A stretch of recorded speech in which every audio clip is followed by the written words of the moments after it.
I'm Luke and today we're diving down the tube of tunes to break down the trailer for the upcoming Disney Pixar movie, Luca.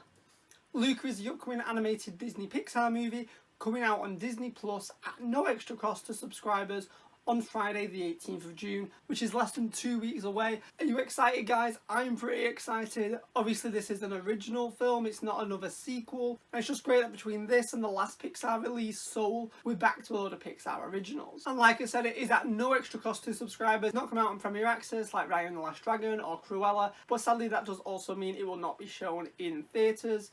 So you can't go to the cinema to watch it, which is a real shame. I would have loved to see the new Pixar film on the big screen. But hey, we're essentially getting it for free, so I can't complain too much. Although I do feel slightly sorry for the Pixar artists, as it is their third film now that has had its theatrical run negatively affected by the pandemic. And before we take a look at this trailer, I'm just going to ask you to hit that like button. It really helps out the channel, allows it to get seen by many more people. And if you've not done so yet, why don't you hit that subscribe button and ring that notification bell to be notified the next time we dive down the tube of tunes.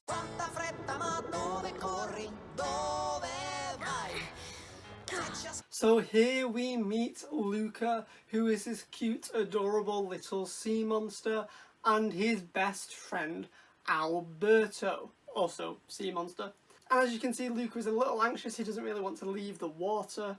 And then we can see why, because straight away we see his mother telling him that we don't go anywhere near the surface. But of course we have just watched Alberto swim right up and out of the water, encouraging Luca to follow him. And straight away we can see the dynamic of Alberto and Luca's relationship. Alberto is the older of the two. He appears to be much more experienced in going to the surface world. He actually says he's an expert of the human town. Now I'm not entirely sure how much older Alberto is. He does appear to be noticeably older just based on the designs. If you're going off the voice actors, Jack Dylan Grazer, who you might recognise from the It movies and Shazam, he's actually 17 in real life. And the voice of Luca, Jacob Tremblay, who you might recognise from films such as Book of Henry, Wonder, The Good Boys, well, he's actually 14 in real life. So that's a 3-year age gap. Now I don't feel like there's that much of an age gap between Alberto and Luca within the movie.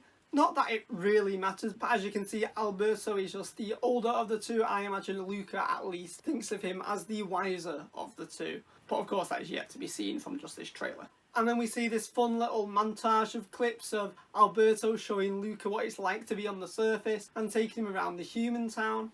And I just want to pause it right there because they do appear to be holding hands in this shot. Now, there's been a lot of speculation surrounding this film pretty much ever since we got our first look at some concept art and had a synopsis. And that speculation is as to whether or not these two boys are in a relationship. And will these be Disney's first on-screen gay couple in an animated movie?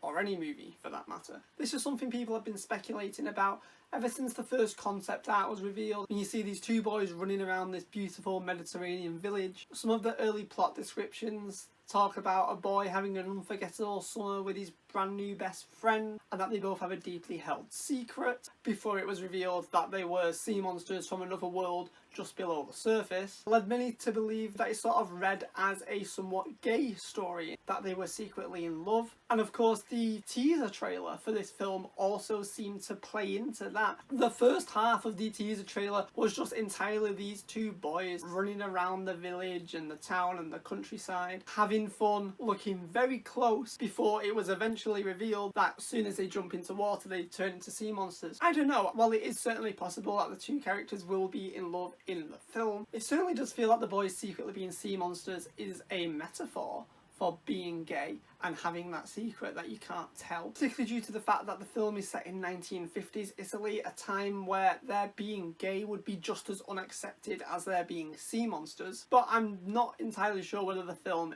is leaning into them actually being in a relationship. They do appear to be very good friends, and there is always the argument that just because two people are very close doesn't mean they have to be in a romantic relationship. It could just be a purely platonic friendship, and it most certainly could. But I do think the way the descriptions are worded and the way the first teaser trailer presented them and their relationship, it did sort of lean into the fact that maybe they could be, but it does appear that it is more just simply a metaphor. Their deep dark secret is that they're actually sea monsters, and I don't think it is that they are gay. The director of the movie even went out and stated that at the centre of this film is a celebration of friendship. He goes on to say childhood friendships often set the course of who we want to become, and it is those bonds that are at the heart of our story in Luca. So personally, I wouldn't hedge my bets in saying they are in a relationship. If that was something you were looking forward to, maybe don't get your hopes up too much. While obviously it would be brilliant if it turns out they are, it would be groundbreaking to have in a Pixar movie, to have representation at this such high level. I don't know if Disney Pixar would go down that route, and I think it may just be more of a metaphor, I'm afraid.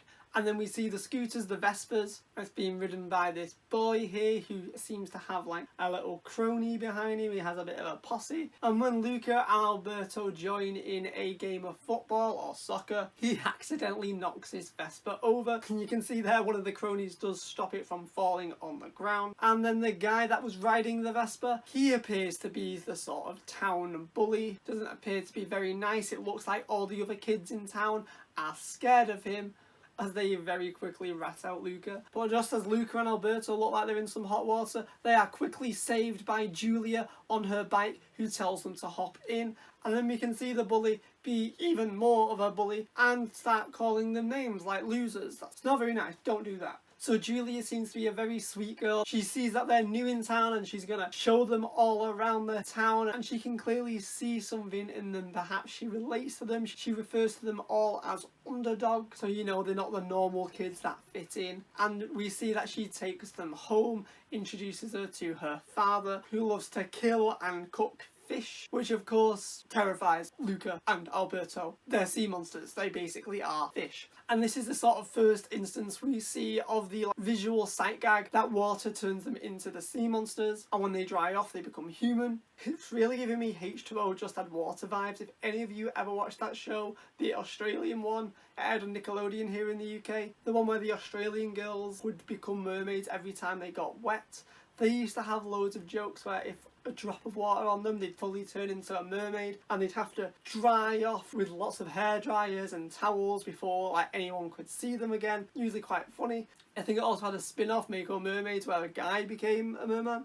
There was a few of them. I think they are all on Netflix. This appears to be using the same sort of logic, but rather than a drop of water will turn them back fully into a sea monster, it's just where the water touches them, they start to become scaly again. Unlike H2O Just Add Water, it doesn't seem to be as laborious a task to turn back into human. It appears a quick wipe will just do it. In fact, you see a shot in the teaser trailer of them diving in and out of the water, going from sea monster to human. Not really sure how that works, because jumping out of the water shouldn't dry you, but it's an amazing visual, definitely. But the film looks to be having a bit of fun with this sight gag. You can see it a few times in the trailer. I imagine it's going to be even in the film even more. I love it. Yeah. And then what we see is Julia and Alberto just showing Luca around town and giving him new experiences, how to ride a bike, see them on a Vespa. It appears that this film is going to be lots of fun little adventures that they have throughout the summer. But of course, they've got to keep the secret. As we saw in the teaser trailer, the town seems to have this sort of history with sea monsters. So if word got out that they were sea monsters and that a bunch of sea monsters lived near the town, they would very much be in danger. It's likely the town would try and kill them. And they does appear to be the local bully that we saw earlier. He seems to suspect them of something.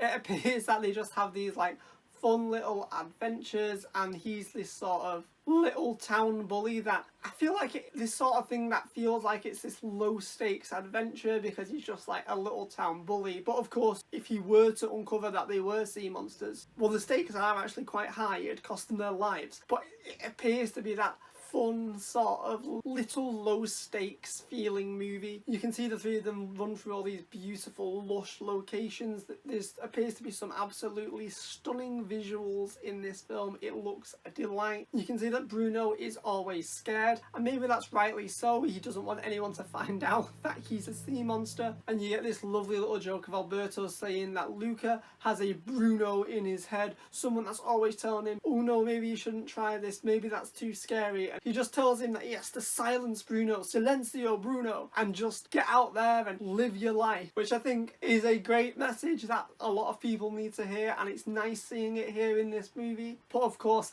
maybe this is something that's gonna come back to haunt them. Maybe it's gonna lead to their secret getting out, I don't know. Maybe Bruno is an actual person within the film as well, a person that has warned them not to do things. Or is it just the name Alberto has for the little voice in your head that tells you not to do stuff? That's pretty much everything in the trailer. I just want to say, look at the look of this film. It looks beautiful, and it's certainly refreshing to see something like this coming out of Pixar. It just looks so stylistic. Look at their face shapes and the hair. It isn't photoreal at all. They haven't gone for photoreal skin or a photoreal like texture to hair. The hair is just this solidly designed cartoon shape that looks beautiful. Obviously there is detail, there is textures, and I will say the world around them and things like their clothes do appear to be close to photoreal. Yes, very cartoony and saturated, but the textures and the subsurface scattering is all very photoreal. But the characters feel like these cartoony caricatures. It brings this beautiful style to the film, actually, one that we haven't seen much of before. It gives the film a very distinctive look, and I think it's a very beautiful look, and I'm definitely a fan of it. You know, Pixar had been going the way of just advancing the technology as far as it could go, and to the point where things like Toy Story 4 were starting to look incredibly photoreal, and like, that's fine if that's what you want to do,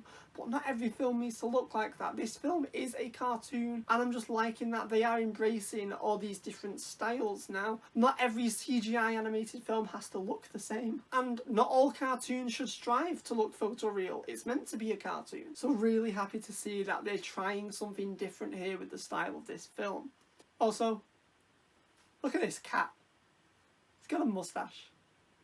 I like this cat. If you like the cat, why don't you like this video? Because we're pretty much at the end. We've broke down everything I can think of in this trailer. We've even pulled in some things from the teaser. So that's pretty much going to be it for the video. Like I said, if you have liked it, please give it a like. If you've not done so yet, why don't you hit that subscribe button and ring that notification bell to be notified the next time we dive down the tube of Toons. I will be reviewing this film when it does come out in just under 2 weeks. I've also got my 101 Dalmatians video coming out soon. I teased it in the last video. And if you want more trailer breakdowns, well, don't worry, because I've got another one coming out very soon, and they're gonna be for Batman The Long Halloween Parts 1 and 2. So stay tuned for that. Lots of exciting videos coming up shortly. Alright everyone, thanks for watching. Cheers. Thanks for watching Tube of Toons. If you want more from the channel, hit subscribe. If you want to keep up to date with what's going on, follow us on our socials. Hope you liked it. Cheers.